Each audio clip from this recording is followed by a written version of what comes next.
Black chef feeds two homeless men. 2 days later, a helicopter landed at his door. Marcus Johnson wiped his hands on his tomato sauce-stained apron as the last customer left the small diner Grandma's Kitchen. The rain drummed against the fogged-up windows of this simple establishment in the Williamsburg neighborhood of New York, and he still had a mountain of dishes to wash before heading home. That's when he heard the timid knocking at the back door. 2 hunched figures were sheltering from the heavy rain, their soaked and tattered clothes contrasting with the dignity still visible in their eyes. Marcus didn't hesitate for a second before opening the door and inviting them in. "Good evening, gentlemen. You must be hungry," said the 28-year-old, his kind eyes reflecting the yellow light of the kitchen. The older of the 2 men, with graying hair and trembling hands, simply nodded. Tears mixed with rainwater on his weathered face. The younger one, perhaps in his 40s, observed everything in silence. Jotting something down on a crumpled piece of paper he pulled from his wet jacket pocket. Marcus asked no questions. He simply began preparing 2 generous plates with the best ingredients he had in the kitchen. Grilled chicken fillet with special spices he'd learned from his grandmother Dorothy, fluffy saffron rice, handmade sausage with beans, and a fresh salad he'd picked from his small garden behind the diner. "Sit at that table," he pointed to a small round table used for staff meals. "I'll get you some clean towels to dry off." As the 2 men settled in, Marcus noticed how the older one held his silverware with hands that trembled not just from the cold, but from a deep emotion that seemed to rise from some distant memory. The first bite of food made the older man let out a low moan, almost a sigh of recognition. "This reminds me," the older man murmured, his voice choked. "My mother used to make something like this. It's been so long since I've tasted this." Marcus smiled, serving them another portion without being asked. There was something about these 2 men that touched his heart in a way he couldn't explain. Maybe it was how the younger one observed every movement with almost scientific attention, or how the older man savored each bite as if it were the most important meal of his life. When they finished, the older man stood with difficulty and held Marcus's hands in his own. "Thank you, son. You don't know what this means to me," he said, his voice filled with a gratitude that seemed to go far beyond simple hunger satisfied. The younger man also stepped forward, extending his hand in a formal gesture. "Thank you for your kindness," he said simply, his intelligent eyes studying Marcus for a moment before tucking the crumpled paper back into his pocket. After they left, Marcus finished cleaning the kitchen with a warm heart. It wasn't the first time he'd helped people in need, but there was something different about this encounter. A feeling that those minutes had changed something important, though he didn't know exactly what.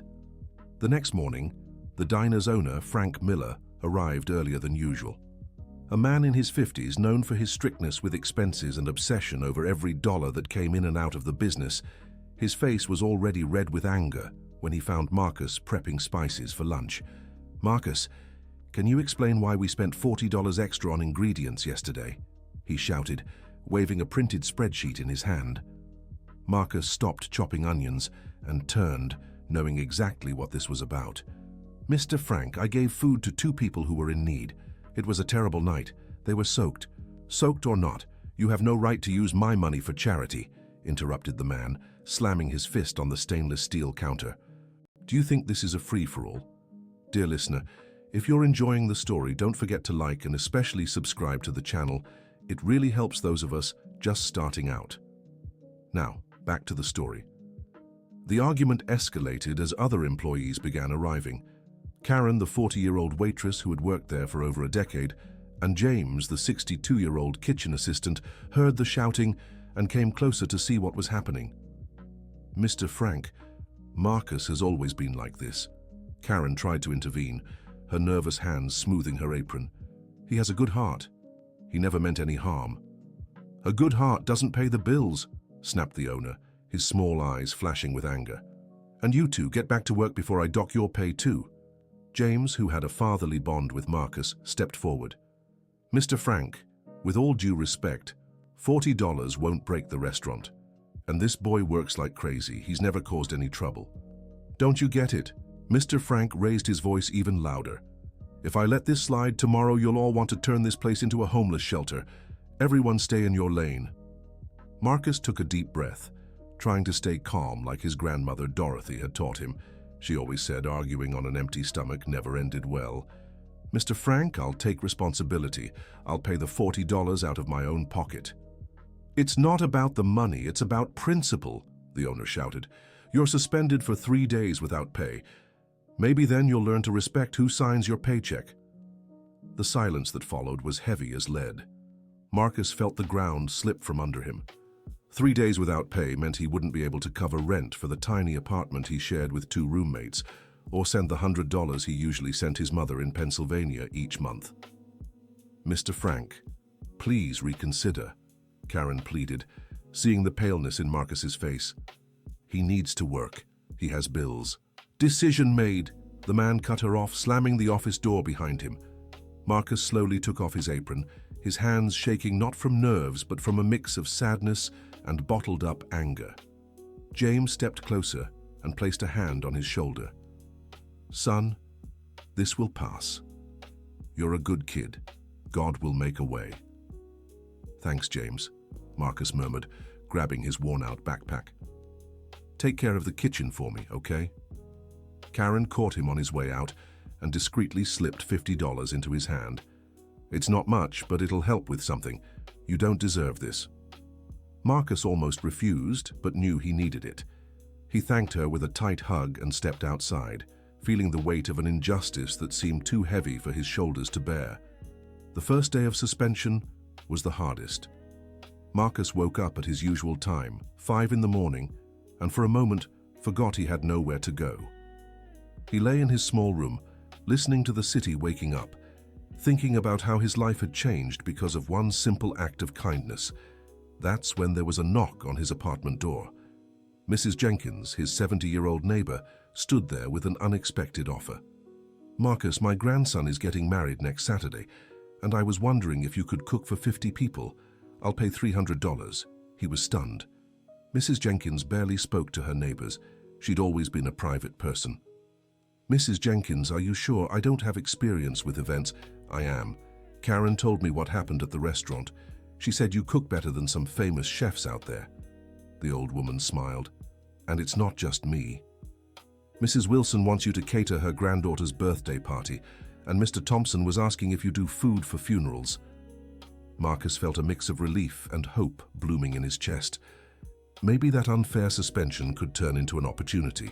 Throughout the rest of the day, 3 more neighbors showed up with similar requests. The news of his generosity had spread through the neighborhood in a way he never imagined. Mrs. Parker, an 80-year-old woman who lived on the corner, was the one who moved him the most. My dear, that older man you fed came by asking about you. He wanted to know your name, where you lived, if you had a family, she said, her hands clasped in her lap. I thought it was strange, but he seemed like a good person. He had tears in his eyes when he spoke about you. He asked about me. Marcus was surprised. Yes, he did. And the other one, the younger one, also went around the neighborhood asking questions. But he was different, seemed more, how should I say, investigative. He wrote everything down in a little notebook. Marcus spent the night thinking about it. Why would 2 homeless men be interested in his life? The most obvious explanation was gratitude, but something in Mrs. Parker's account left him puzzled. On the second day, while preparing the treats for Mrs. Jenkins' party, Marcus received a visit that would change everything.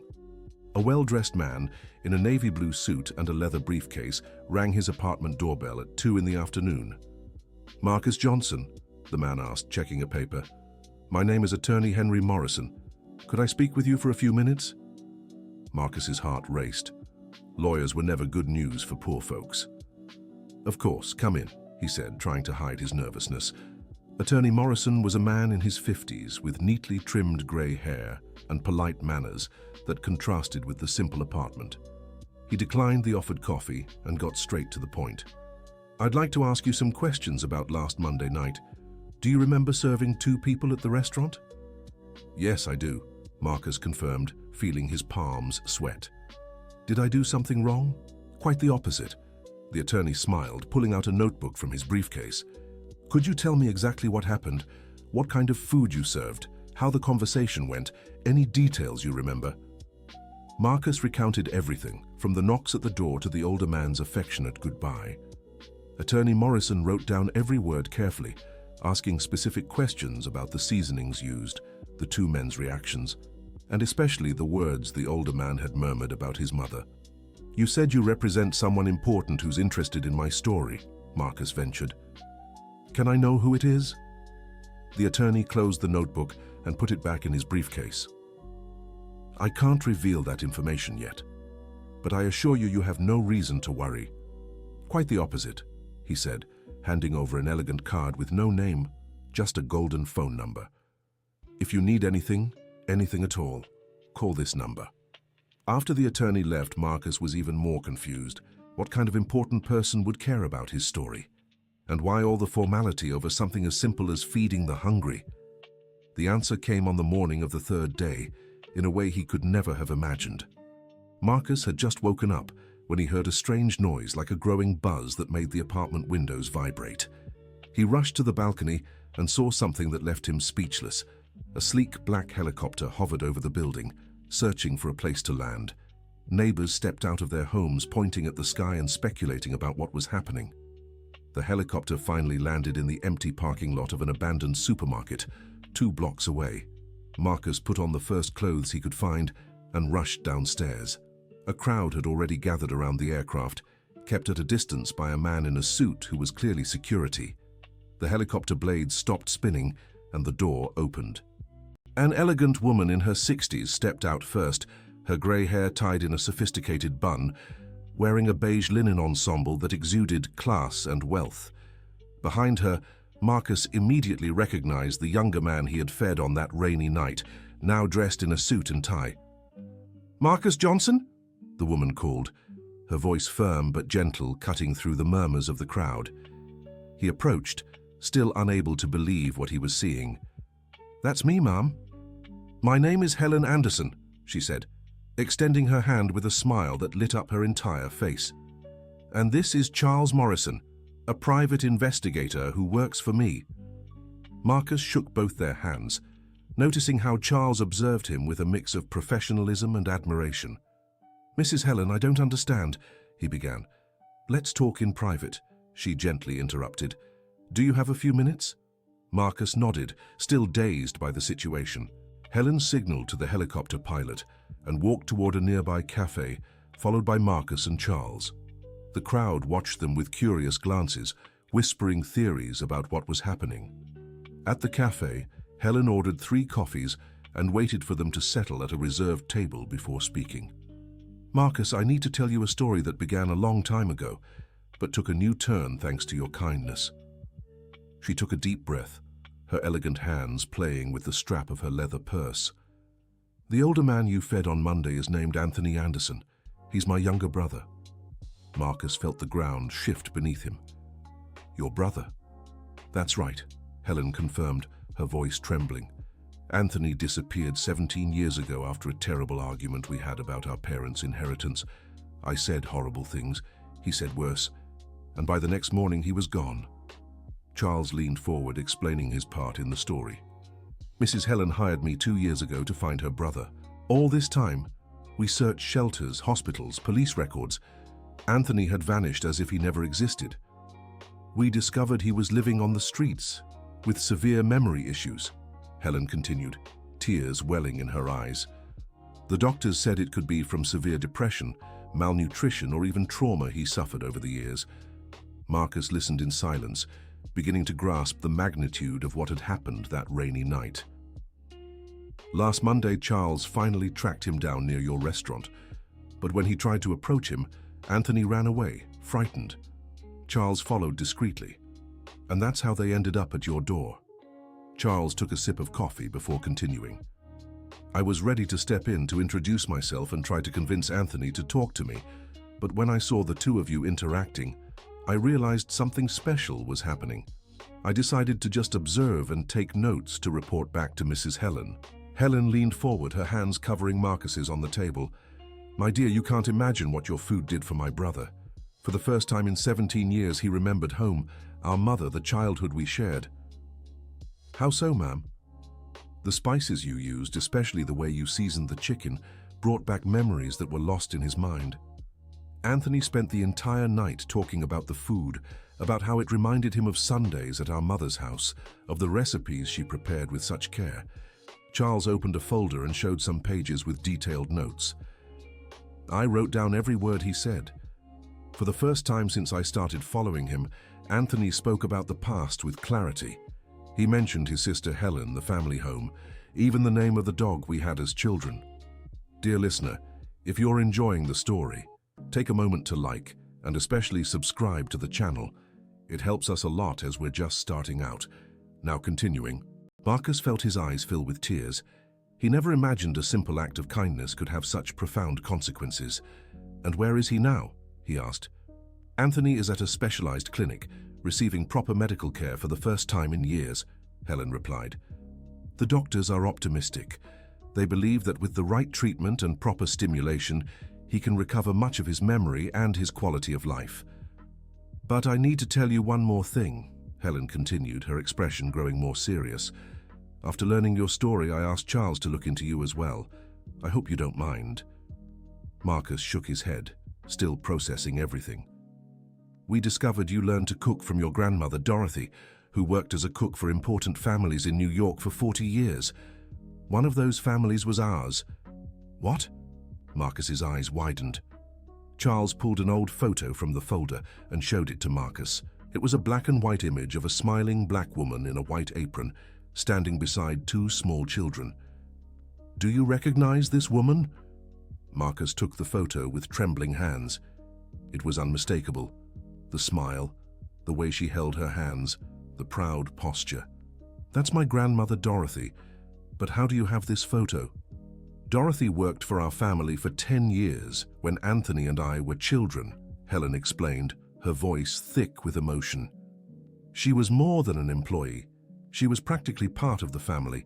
She taught us to cook, told us stories, took care of us when our parents traveled for work. I remember her dishes perfectly, Helen went on. The way she seasoned the chicken, her special method for making rice, even the salad with fresh herbs. When Anthony described the food you served, I knew immediately they were Dorothy's recipes. Marcus couldn't speak.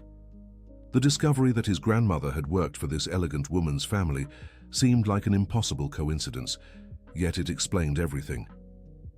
Anthony and I grew up eating your grandmother's food, Helen said. For us, those flavors represent home, family, a mother's love. That's why the food triggered his memories so powerfully. Charles closed the folder and leaned back in his chair. It wasn't a coincidence that you met that night, Marcus. Somehow fate brought you to the same place, so the Anderson family's story could have a new chapter. Helen stood and walked to the cafe window, watching the street outside. Marcus, I want to make you a proposal. A partnership, actually. Partnership? I want to open a restaurant specializing in comfort food, recipes that awaken memories and connect people to their family stories. You'd be the head chef, and I'd come in as the investor and partner. Marcus felt his heart race. But Ms. Helen, I don't have any business experience. You have something far more valuable, the gift of cooking with love, of preparing food that touches people's hearts. I can handle the financial and administrative side. Helen returned to the table and sat again. The concept would be groundbreaking. A restaurant that doesn't just serve food but memories. We would work with families who have loved ones with memory problems, offering meals prepared with recipes that can awaken lost memories. It would be like therapy through cooking, added Charles. I've already spoken with some specialized doctors and they think the idea is revolutionary. Marcus ran his hands over his face, trying to process the magnitude of the proposal. This seems too big for me, Mrs. Anderson. Nothing is too big when your heart is in the right place, she said firmly, and you've already proven you have that heart. At that moment, Marcus remembered Mr. Miller and how he had been treated unfairly. There's just one problem. I still work at Grandma's kitchen and my boss, not anymore, Helen interrupted with a mysterious smile. Charles, would you like to tell him? Charles smiled for the first time since they had met. Mrs. Anderson bought the restaurant yesterday afternoon. 5 times the market value, an offer Mr. Miller couldn't refuse. Marcus was speechless. You bought the restaurant? Yes, I did. And do you know what will be the first location of our new chain? Right there, renovated and transformed into the first Dorothy's restaurant, Helen said, honoring Marcus's grandmother. But what about Mr. Miller? He can keep working as an administrative manager if he wants, but you're the one in charge of the kitchen now. Marcus felt tears of emotion streaming down his face. In just a few days, his life had completely changed, all because of a simple act of kindness on a rainy night. I accept, he said, his voice choked. But on one condition. What? I want Karen and James to keep working with me. They supported me when I needed it most. Of course, and I want one more thing. I want Anthony to work with us when he's better. He knows Dorothy's recipes as well as you do, and it would be a way for him to reconnect with his identity. 2 months later, the old grandma's kitchen had been completely transformed. The walls were painted a soft yellow, reminiscent of the kitchen in Helen and Anthony's childhood home. Old photographs decorated the space, including several of Grandma Dorothy with the Anderson family. The grand opening was an event that brought the whole neighborhood together. Helen had invited doctors specializing in memory issues, social workers, and families who could benefit from the restaurant's innovative concept. Marcus, now wearing a spotless chef's uniform, supervised a team of 5, including Karen as service supervisor and James as sous chef. Anthony was there too, still frail but visibly better, wearing a simple apron and helping with basic kitchen tasks. How are you feeling, Anthony? Marcus asked during a break.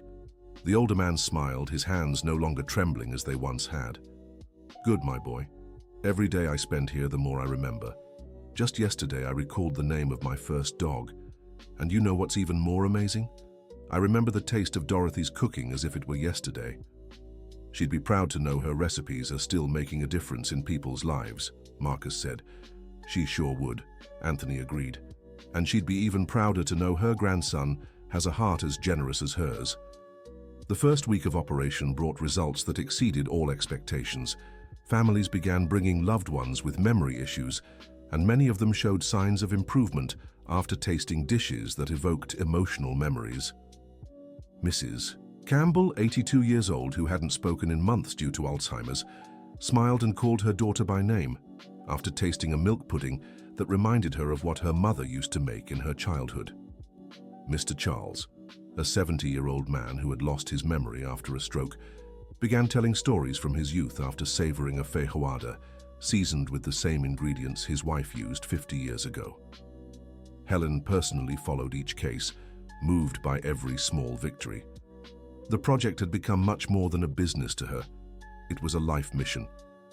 One day, 3 months after the opening, an unexpected surprise arrived at the restaurant.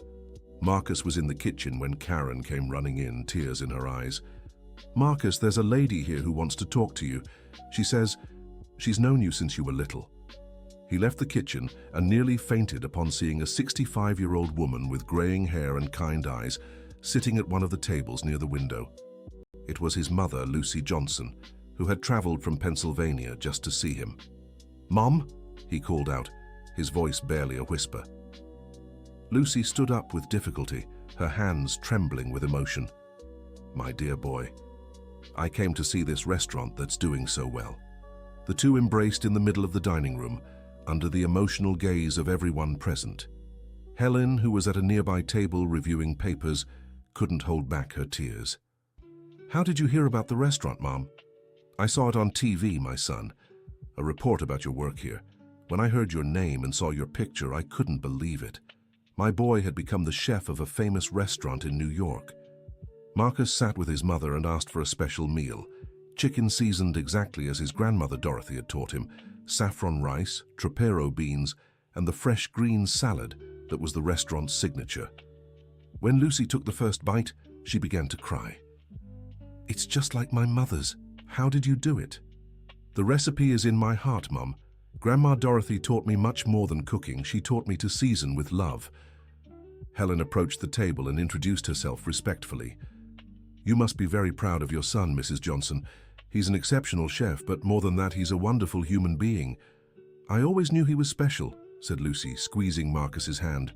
Ever since he was little, he had this habit of wanting to feed everyone. If he saw someone hungry on the street, he'd come home asking for food to give them.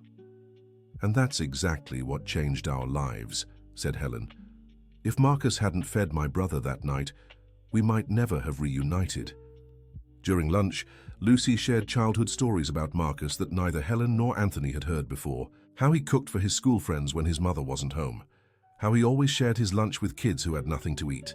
How he dreamed of opening a restaurant where he could feed anyone who was hungry. "It seems my son has finally fulfilled his dream," said Lucy, looking around the bustling restaurant.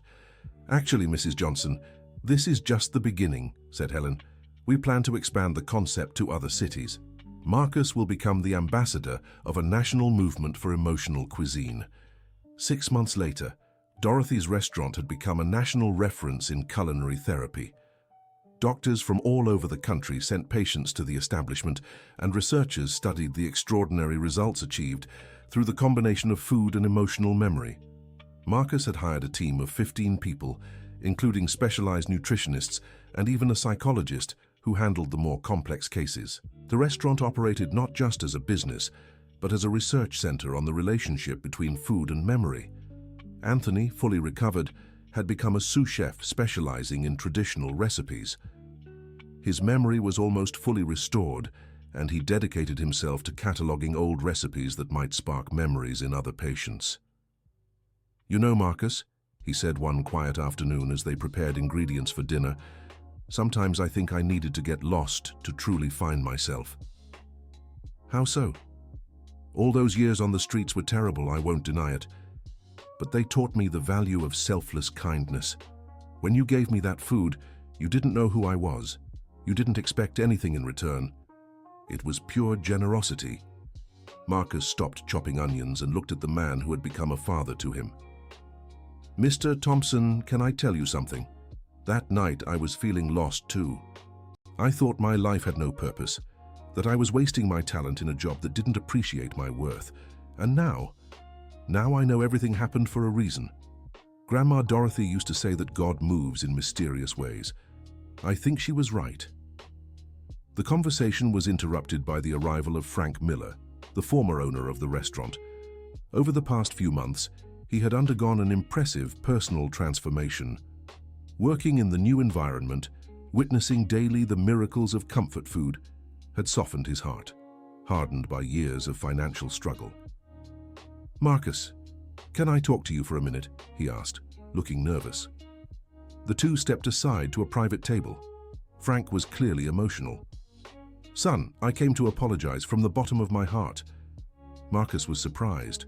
In recent months, Frank had been an exemplary employee but had never mentioned the suspension incident.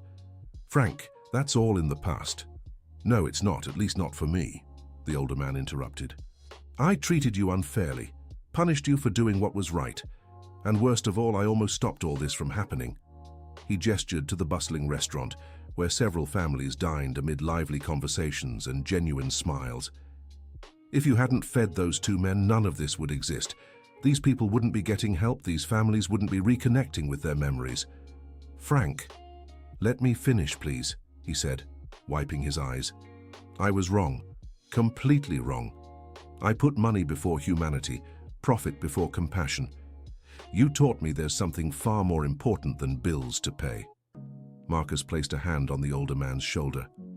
"What matters is that you learned, and now you're here, part of something bigger. I want you to know I'm proud to work for you. And if there's ever anything I can do to make up for what I put you through, just say the word." That night, after the last customer left, Marcus stayed alone in the restaurant, reflecting on the extraordinary journey he'd lived over the past few months. He walked through the quiet kitchen, running his hand over the equipment that was now his, remembering how it all started with a simple act of kindness. He picked up his phone and called his mother in Pennsylvania. "Hi, Mom. How are you?" "I'm well, son. And you? How was your day at the restaurant?" "It was good, Mom. Really good. We helped another family today. A woman with Alzheimer's remembered her children's names after eating a sweet corn cake that reminded her of her childhood." "That's beautiful, son. Your Grandma Dorothy is looking down, proud of the man you've become." "Mom, can I ask you something?" Of course, son. Do you think Grandma Dorothy knew that one day I'd find the family she cared for when she was young? Lucy was silent for a moment. Son, your grandmother always said the good we do comes back to us in ways we can't imagine. Maybe she knew, maybe she didn't. But I'm certain she planted seeds of kindness in your heart that are still bearing fruit today. After the call, Marcus sat at one of the tables in the restaurant and looked at the photographs on the wall. There was a new one added recently, a picture of him with Helen, Anthony, Karen, James, and the whole team, taken on opening day. Everyone was smiling, and you could see the genuine happiness on their faces, the joy of people who had found their purpose in life.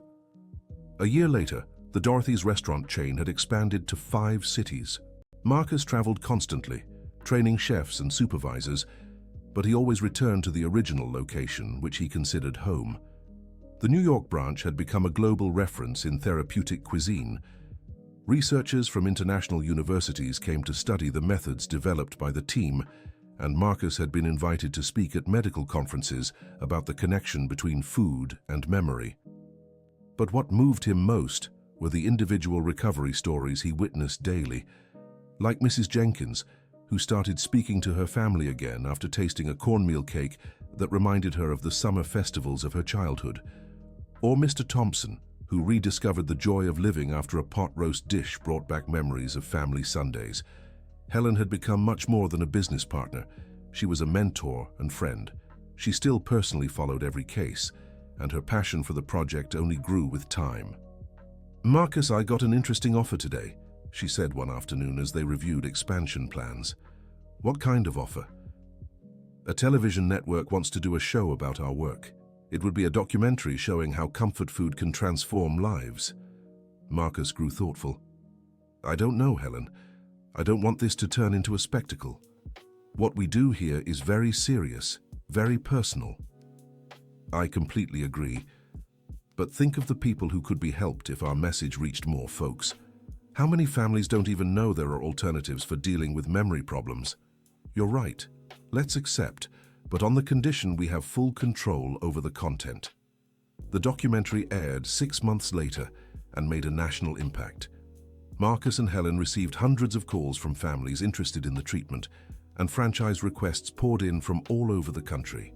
Dear listener, if you're enjoying the story, don't forget to like and subscribe to the channel. It really helps us as we're just getting started. Now back to the story. But the most emotional moment came when Marcus received a special call. Hello, Marcus. This is Dr. Frederick Allen from General Hospital. We have a special patient here we'd like you to meet. Of course, doctor. What's the case? A 90-year-old woman hospitalized with severe dementia. She hasn't spoken in months, doesn't recognize her family. But yesterday, when a nurse mentioned the smell of the hospital food, she murmured a word. Dorothy. Marcus felt his heart race. Dorothy? Exactly. The family said her mother's name was Dorothy, and that she worked as a cook for many years. We thought maybe you could help. The next day, Marcus went to the hospital with a special meal. He had prepared a simple but meaningful dish, chicken seasoned with his grandmother's traditional spices, fluffy rice, and a fresh salad. The patient, Mrs. Irene, sat in a wheelchair, staring blankly into space. Marcus approached slowly and opened the container beside her. The aroma of the spices filled the room, and something magical happened. Mrs. Irene turned her head slowly, as if waking from a deep dream. Dorothy? She murmured, her voice weak but clear. No, Mrs. Irene. I'm Marcus, Dorothy's grandson. I brought food made with her recipes. The lady's eyes lit up for the first time in months. Dorothy, my dear Dorothy, she used to make such delicious food. Marcus held her hand gently. She was my grandmother, and she taught me everything I know about cooking with love. Mrs. Irene took a few spoonfuls, and with each bite, her memories seemed to grow clearer. She spoke of her friendship with Dorothy, how they worked together in a big house, the recipes they exchanged, and the secrets they shared.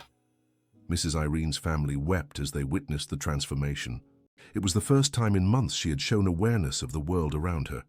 "How can we thank you?" asked Mrs. Irene's daughter. "No need to thank me," Marcus replied. "Just keep bringing her to the restaurant. We'll take care of her like family."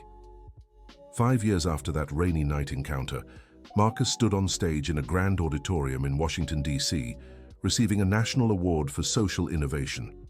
The Dorothy's restaurant chain was now in 20 American cities and had helped over 10,000 families reconnect through heartfelt cooking. In the audience were all his loved ones, Helen and Anthony in the front row, his mother Lucy, who had moved to New York to be closer to her son, Karen and James, who now managed their own branches of the chain, and even Mr. Miller, who had become one of the project's biggest supporters. "When I started cooking professionally," Marcus said into the microphone, "I never imagined I'd one day be here, receiving an award for doing something I always thought was natural, feeding those who are hungry." Applause filled the auditorium.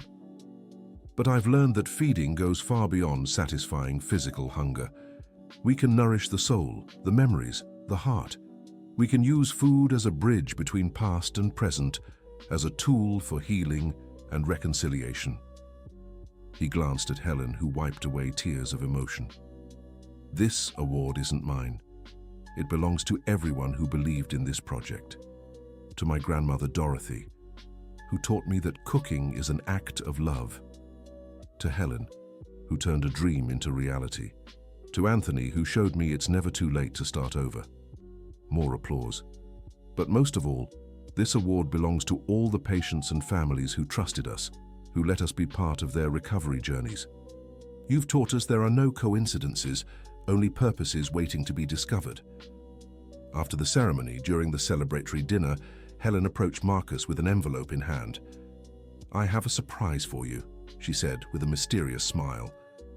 Marcus opened the envelope and found official documents for a foundation. "The Dorothy Johnson Foundation?" he read, confused. "We decided to create a non-profit to expand our work. We want to bring therapeutic cooking to underserved communities, public hospitals and nursing homes that lack resources." Marcus felt his eyes well up. "Helen, it's what your grandmother would have done if she were here," Helen finished. "Dorothy never turned away anyone who was hungry, whether they could pay or not. The foundation will ensure no one is denied this care due to lack of funds." Anthony joined the conversation, bringing a bottle of champagne. "A toast to the future," he said, filling their glasses. "But I also want to toast the past, to that rainy night that changed our lives." "To the most important meeting of our lives," Helen agreed. "To the generosity that brought us together," Marcus added. The three clinked their glasses, sealing not just a business partnership, but a chosen family, born from a simple act of human kindness. 10 years later, Marcus was back in a kitchen, but this time it was the kitchen of his own home, preparing dinner for the family he had built. He had married Patricia, a nutritionist he met during a congress on therapeutic food, and they had 2 young children, Dorothy, 7 years old, and Anthony, 5. "Daddy, can I help?" little Dorothy asked, climbing onto a stool to reach the counter. "Of course, sweetheart. I'll teach you how to make Great-Grandma Dorothy's chicken." As he showed his daughter how to season the chicken, Marcus reflected on how life had taken unexpected turns. The Dorothy Johnson Foundation was now active in 50 cities across the country and had helped over 100,000 families. He had written 3 books on therapeutic cooking, lectured at universities around the world, but nothing made him happier than being right there, in that simple kitchen, teaching his daughter the same recipes his grandmother had taught him. "Daddy, why do you always talk about Great-Grandma Dorothy?" the little girl asked, stirring the spices with the focus of a professional chef. "Because she was the most important person in my life, sweetheart. She taught me that cooking isn't just about mixing ingredients. It's about putting love into every dish, about caring for people through food." "And that's why you have the restaurant?" "Exactly. And do you know why we named you after her?" "Because of Great-Grandma?" "That's right. So you never forget where we came from and where we're going. So you always remember to be generous, to help those in need, to cook with love." Just then, Helen called. At 75, she was still active in running the foundation, though she had passed the presidency to Marcus. "Hi, Helen. Everything okay?" "Everything's wonderful, my boy. I called to share some news. Remember that project we discussed about bringing therapeutic cooking to other countries? Of course. I've received an official invitation from the Portuguese government. They want to implement the program in nursing homes and hospitals there. It would be our first international expansion. Marcus smiled, watching his daughter as she continued seasoning the chicken with adorable seriousness. Accept it, Helen. Grandma Dorothy's recipe needs to reach every corner of the world. Then it's decided. We're taking kindness global, Helen laughed. After the call, Marcus finished preparing dinner with his daughter's help. When the family gathered around the table, he said a silent prayer of gratitude. Gratitude for that rainy night that changed everything, for Helen and Frank who became his family, for his team who embraced the mission with passion, and most of all, for his grandmother Dorothy, who had planted the seeds of generosity in his heart, seeds that were still bearing fruit today. Little Anthony, named in honor of Helen's brother, interrupted his thoughts. Daddy, when I grow up, can I work at the restaurant too? Of course, son. But first you have to learn to cook with love, just like great-grandma Dorothy taught. I'll learn, the boy promised, clapping his hands. Marcus glanced at his wife, who smiled as she watched the scene. Patricia had become a cornerstone of the foundation, developing nutritionally balanced menus that enhanced the therapeutic effects of traditional recipes. What are you thinking about? She asked. I'm thinking that sometimes the biggest changes start with the smallest gestures, Marcus replied. That night I just wanted to feed 2 hungry people. I never imagined it would change so many lives. It didn't just change theirs, Patricia said, squeezing his hand. It changed yours, Helen's, Frank's, and all the families you've helped over the years. And it's going to keep changing, added little Dorothy, who had been listening to the conversation. Because I'm going to keep making great-grandma's food when I grow up. Marcus kissed his daughter's forehead, moved by the little girl's early wisdom. That's right, my princess. The recipe for love must never be lost. That night, after the children went to sleep, Marcus stepped onto the balcony of his apartment and looked out at the illuminated city. Somewhere down there, in one of their chain restaurants, families were having dinner and reclaiming lost memories. Somewhere a patient was tasting a dish that would remind them of home. Somewhere kindness was multiplying, one meal at a time. He picked up his phone and sent a message to the WhatsApp group he shared with Helen, Anthony, Karen, James, and the entire original team. Everyone, I was just thinking about this incredible journey we've been on together. 10 years ago, I was just a frustrated cook in a small restaurant. Today, we're a family that's changed thousands of lives. Thank you for believing in the transformative power of kindness. Grandma Dorothy must be smiling down on us. Love you all. The replies came quickly. Helen, love you too. The best decision I ever made was buying that helicopter that day. Anthony, thank you for giving me back my family and my identity. Karen, proud to have been part of this story from day one. James, you're my second family. Marcus put his phone away and stayed on the balcony a few more minutes, feeling the night breeze and reflecting on life's mysteries. How was it possible that such a simple act had sparked such an extraordinary chain of events? How could his grandmother's recipes have the power to awaken forgotten memories and reunite families? He might never know the answers, but one thing he knew for sure.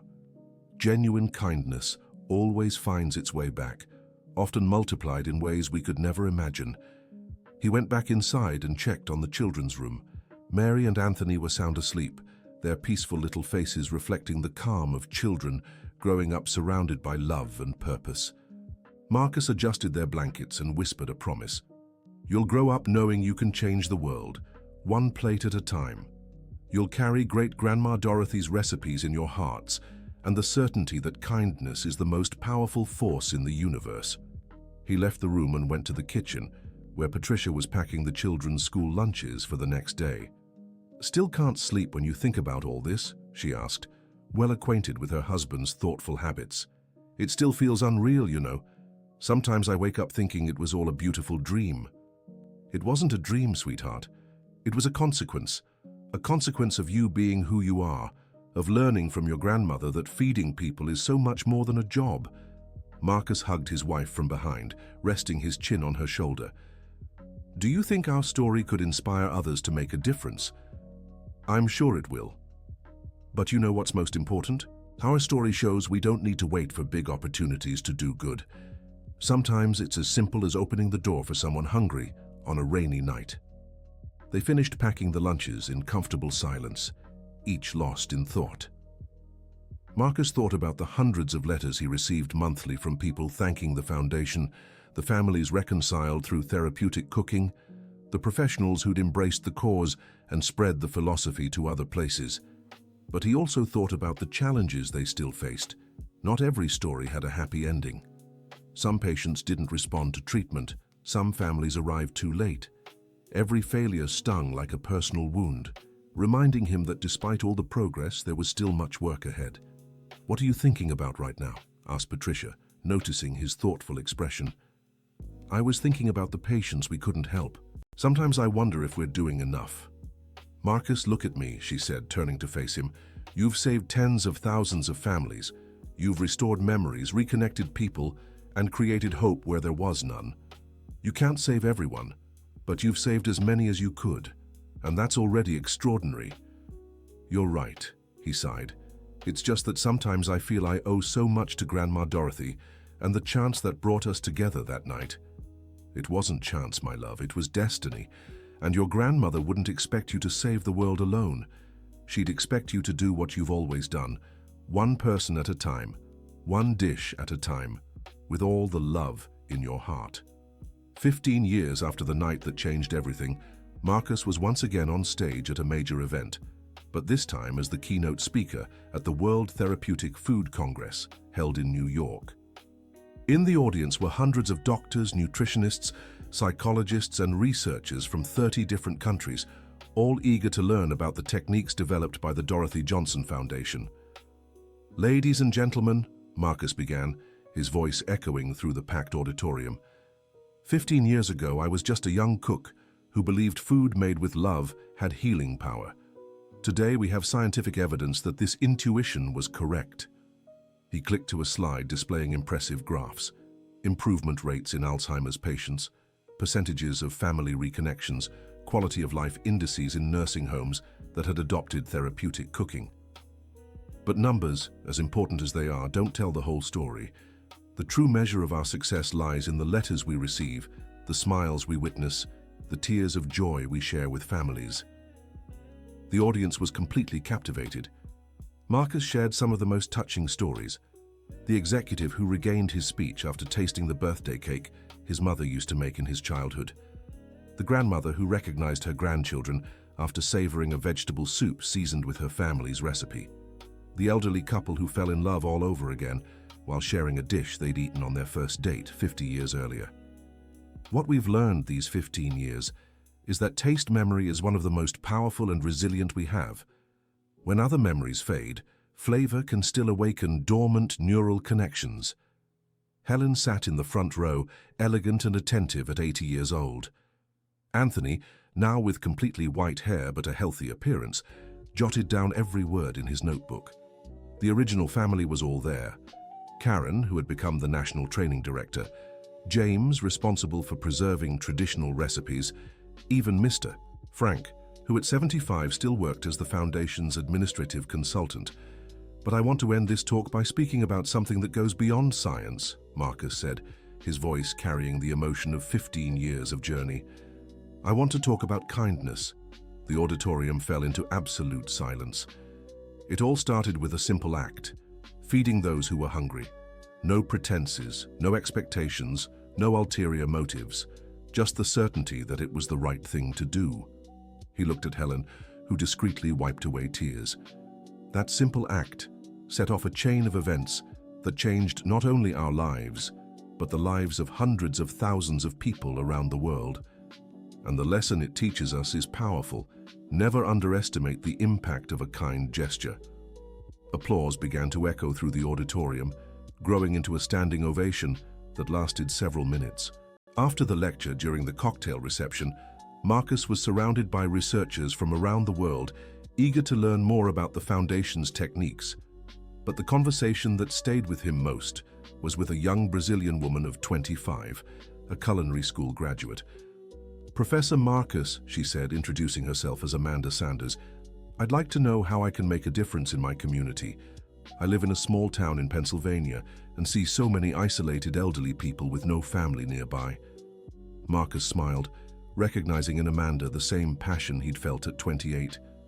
Amanda, you don't need a fancy restaurant or big resources, just a generous heart and recipes that taste like love. Start by visiting the elderly, offering to cook with them. Let them share the stories behind each dish. You'll be amazed by the transformative power of that exchange. But how will I support myself doing this? Start as a volunteer on weekends. If you do good work, the community will recognize the value of what you're offering.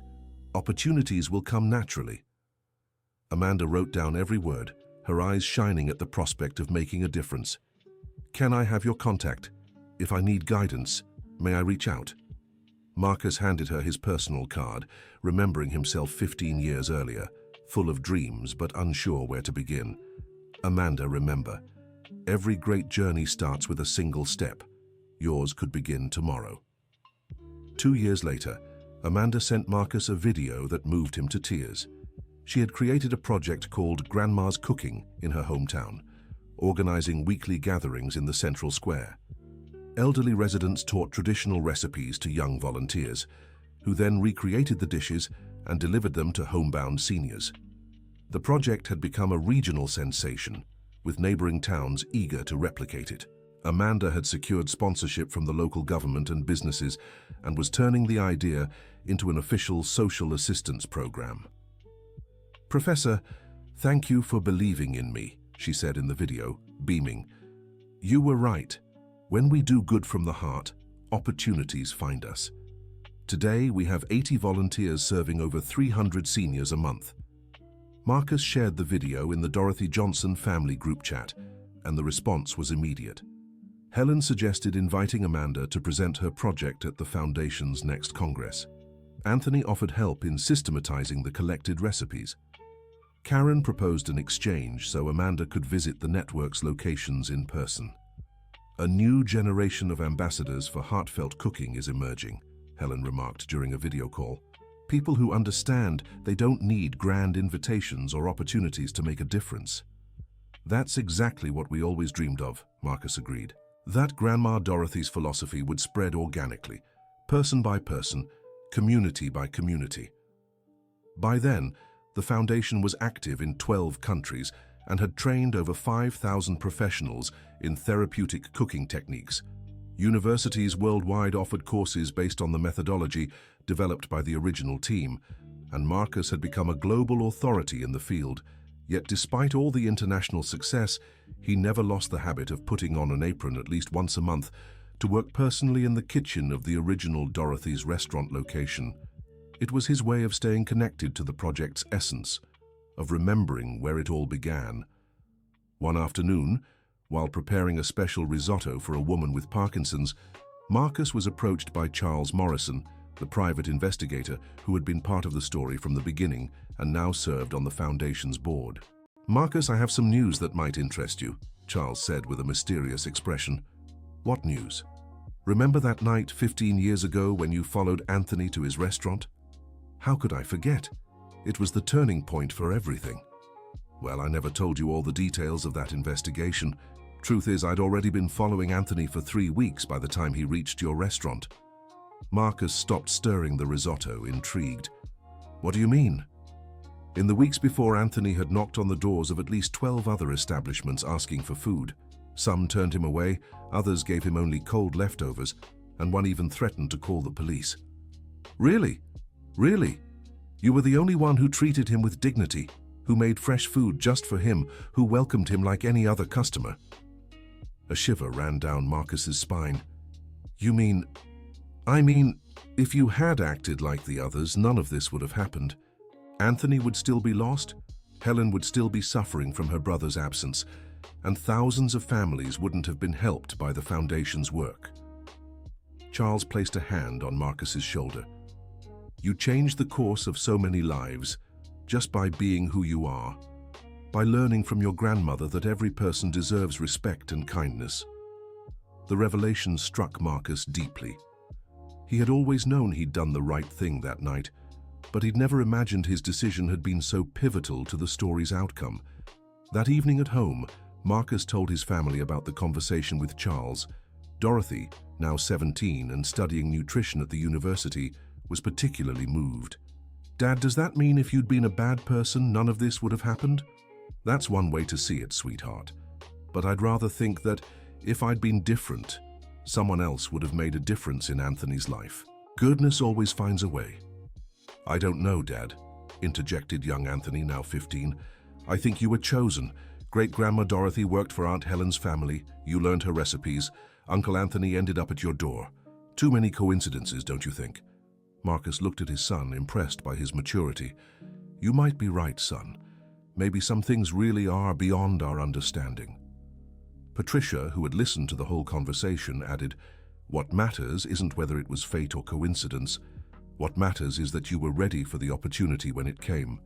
Your grandmother prepared you your whole life for that moment."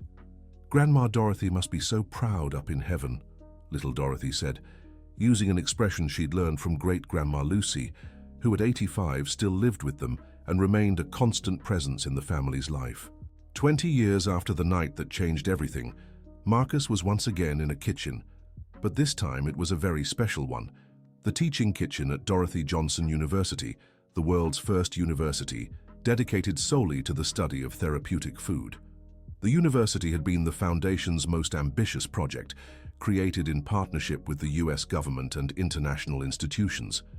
It offered undergraduate and graduate programs in therapeutic gastronomy, effective nutrition, and food psychology, fields of study that barely existed before the team's pioneering work.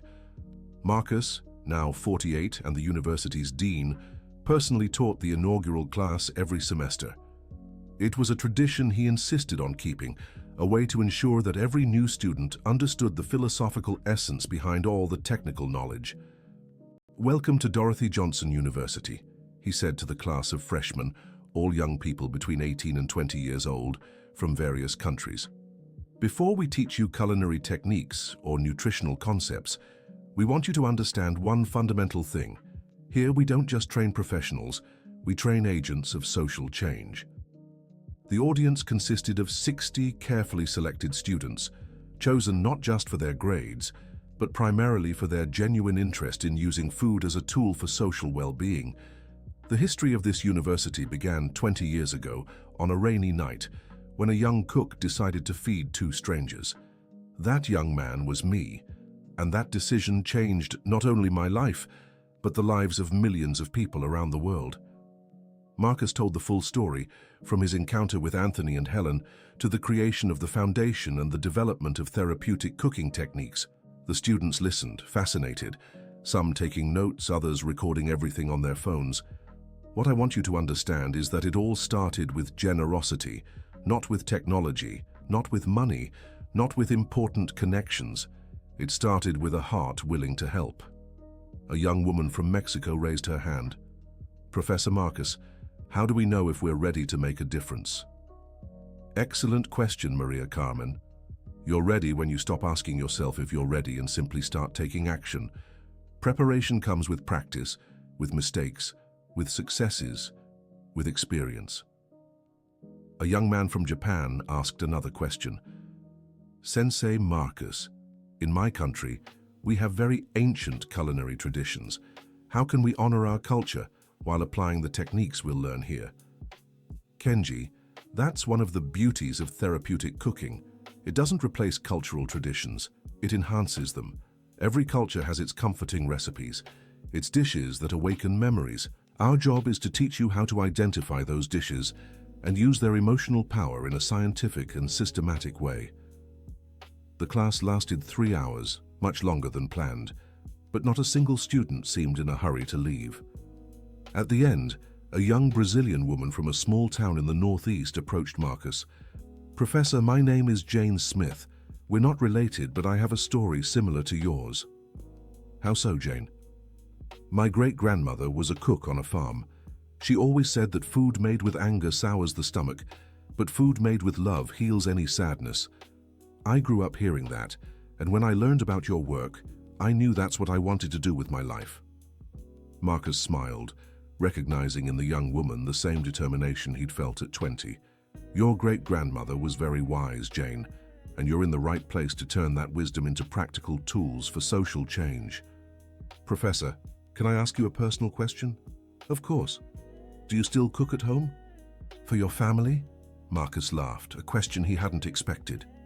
Every Sunday, Jane, it's sacred. I make lunch for the whole family, using the recipes my grandmother Dorothy taught me. It's my way of staying connected to the roots of it all. And do your children know how to cook? They sure do. Dorothy is graduating in nutrition and already works as an intern here at the university. Anthony is in his second year of culinary arts. Both of them grew up in the kitchen, learning that feeding others is an act of love. Jane wrote everything down as if every word were a precious lesson. Professor, one last question. What would you say to someone who wants to make a difference but thinks they don't have the resources or opportunities? Marcus paused for a moment, thinking of the best way to answer. Jane, resources and opportunities. We create them. Start where you are, with what you have. If you know how to make a delicious cake, take it to a nursing home and spend the afternoon chatting with the elderly. If you know how to season a special chicken, offer to cook for a family going through tough times. The important thing is to start. And what if it goes wrong? It won't go wrong. It might not turn out as you expect, but genuine kindness is never wasted. It always finds its way back, often multiplied. That evening, Marcus came home and found the whole family gathered in the living room. Dorothy had brought her boyfriend over for dinner. Anthony was doing his homework. Patricia was grading her graduate students' papers. And Grandma Lucy, now 90 but still sharp, was knitting in a cozy armchair. "How was your first day of class, dear?" Patricia asked. "Wonderful. 60 young people full of energy and eager to change the world. It reminded me of myself 20 years ago." "Dad, are you going to tell the story about the rainy night again?" teased Anthony. "I'll always tell it, son. It's important for new generations to understand that big changes start with small gestures." Grandma Lucy looked up from her knitting. "Marcus, your Grandma Dorothy would be so proud to see all this. A university named after her, thousands of people being helped, a beautiful family you've built." "Grandma Lucy is right," agreed Dorothy. "Sometimes I wonder if she knew she was planting seeds that would grow into all this." "I think she did," said Marcus.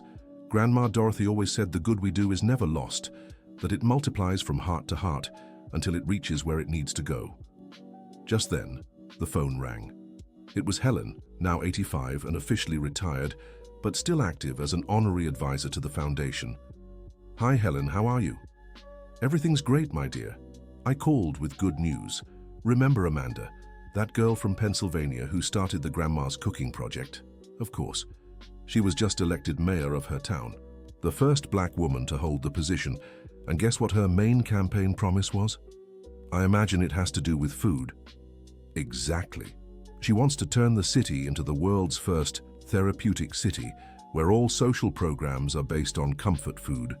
Schools, nursing homes, hospitals, community centers, all integrated into one big social wellness project through food. Marcus felt tears of pride welling up. "That's incredible, Helen. The seed is sprouting in places we never imagined." "And there's more. She wants you to be the project's lead consultant. She said you were the one who believed in her when she was just a girl with big dreams." "Of course I'll accept. It'll be an honor to help Amanda make this dream come true." After the call, Marcus reflected on life's circular nature. Amanda, who had sought guidance years ago, was now ready to bring systemic change to her community. This was exactly how he'd always dreamed things would happen, organically, person by person, multiplying good exponentially. 25 years after the night that changed everything, Marcus stood on a very special stage, Lincoln Center, packed for the Nobel Peace Prize ceremony. For the first time in history, the prize was awarded to a U.S. organization recognizing the Dorothy Johnson Foundation's global impact in promoting peace through therapeutic food. "Ladies and gentlemen," Marcus said into the microphone, his voice echoing through the historic theater's perfect acoustics, "I accept this award not just on behalf of the Dorothy Johnson Foundation, but on behalf of all who believe in the transformative power of human kindness. In the audience were representatives from 50 countries where the foundation operated, heads of state, renowned scientists, but most importantly, the people who truly mattered. Helen and Anthony, now in their 90s but still present. Karen and James, retired but active as consultants. His family, including the grandchildren born in recent years, and hundreds of patients and relatives who had benefited from the organization's work. 25 years ago, a young cook made a simple decision: to feed 2 people who knocked on his door on a rainy night. That decision set off a chain of events that now benefits over 10 million people worldwide. Applause echoed through the theater. But what I want to share with you today goes beyond numbers, as impressive as they are. I want to talk about a lesson I've learned on this journey. Never underestimate the power of a kind gesture, no matter how small it may seem. Marcus shared stories collected over 25 years. The doctor in Germany who implemented therapeutic cooking in psychiatric hospitals after learning about the foundation's work. The teacher in Japan who used traditional recipes to help autistic children communicate better. The French chef who transformed his Michelin-starred restaurant into a treatment center for people with depression. Each of these stories began with someone who chose to believe that food can be so much more than nutrition. It can be medicine, it can be therapy, it can be a bridge between cultures, it can be a tool for peace. In the front row, Helen wiped away tears of pride. At 90 years old, she remained one of the most important people in Marcus's life, a second mother who had turned a dream into a global reality. I want to dedicate this award to 3 people who are no longer with us, but whose legacy lives on in every meal served, in every memory awakened, in every family brought together. Marcus said, his voice breaking. My grandmother Dorothy Johnson, who taught me that cooking is an act of love. My mother Lucy Johnson, who showed me that kindness is the most valuable legacy we can leave. And all the patients who trusted us to care for their most precious memories. The ovation lasted 10 minutes. When it finally subsided, Marcus concluded his speech with words that summed up everything he believed in.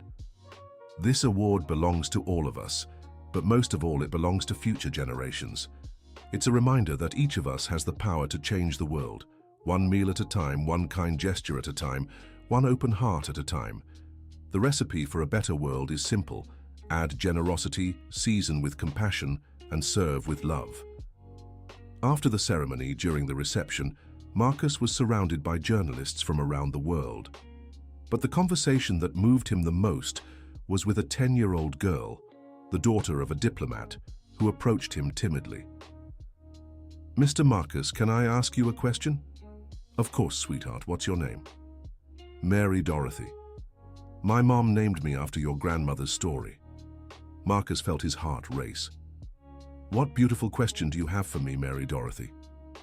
When I grow up, how can I make a difference like you did? Marcus knelt to meet the girl's height. You know what the secret is, Mary Dorothy.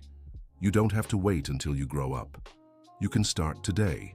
When your mom is cooking, offer to help. When you see someone sad at school, share your lunch. When you meet someone who's hungry, don't look away. Small acts of kindness are seeds that grow into extraordinary things. I promise I'll do that, the girl said, her eyes shining with determination. And I promise that if you ever need help making your kind dreams come true, I'll be here to support you. That night, back at the hotel, Marcus was on the balcony of his suite, gazing at the illuminated city when he received a text message. It was from Amanda, now mayor for 3 years and about to finish her term. Professor, I watched the ceremony on TV. So proud. I wanted to tell you that our therapeutic city has become a global model. We already have delegations from 20 countries coming to see the project. And you know what's most amazing? The city's depression rate has dropped 70% in recent years. Crime has practically vanished. The children are healthier, the elderly happier. You were right. When we care for each other through food, we take care of everything at once. Thank you for believing in me when I was just a girl with big dreams. Marcus smiled, tucking his phone away. He looked up at the starry sky and whispered a silent prayer of gratitude.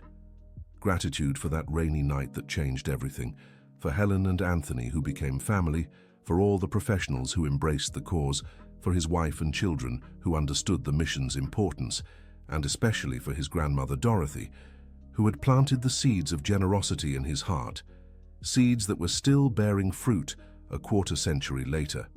The next day, Marcus visited the original location of Dorothy Johnson's restaurant for the last time as a Nobel laureate. The place had become a pilgrimage site for therapeutic food professionals, yet it kept its simple, welcoming essence. In the kitchen, he found a new generation of chefs working with the same care and dedication as the original team. It was one of Marcus's proudest achievements, passing down not just techniques, but values to hundreds of professionals over the years. "Chef Marcus," a young cook called out, "can I take a selfie with you? My grandma won't believe I met the man who changed the world through food." "Of course, dear. But remember, I didn't change the world alone. Everyone who embraces this philosophy changes a little piece of it. You're changing the world too, one dish at a time." After the photo, Marcus walked to the table where it all began. The small round table where he had served Anthony and Charles on that rainy night. A discreet plaque marked the spot. Here, Therapeutic Cuisine was born, June 25, 2024. He sat there for a few minutes, closing his eyes and recalling that transformative moment. He could almost smell the rain, hear the timid knocks at the door, see the weary faces of the two men who had arrived as strangers and left as family. "What are you thinking about?" asked a familiar voice. It was Dorothy, his daughter, now 27, and the scientific director of the foundation. She had married a neurologist the year before, who also worked with Therapeutic Cuisine and was expecting their first child. "I was thinking about how it all started here, at this table," Marcus replied, "and how your great-grandmother would be proud to know her name has become synonymous with care and generosity worldwide." "Dad, can I tell you something? Last night, I dreamed of great-grandma Dorothy. She was in a huge kitchen, teaching hundreds of people how to cook, and you know what she told me in the dream?" "What?" "She said, 'Tell my grandson that the recipe for love never runs out. There's always more to serve.'" Marcus felt tears roll down his face. "What a beautiful dream, sweetheart. Dad, do you think we've honored her legacy?" Marcus looked around the bustling restaurant, where families dined and memories were awakened, where professionals worked with passion and dedication, where love was the main ingredient in every dish. "I think we have, my dear. And most importantly, her legacy will live on through you, your brother, your children, and all the professionals we've trained. Grandma Dorothy's recipe has become immortal." The end of the story. Dear listener, after following this extraordinary journey of Marcus and his family, tell us, what did you think of this story of generosity and transformation? Do you believe small gestures can truly change the world? Share your thoughts in the comments, and don't forget to leave your like. If this story touched your heart, subscribe to the channel so you won't miss other heartwarming stories that show the power of human kindness.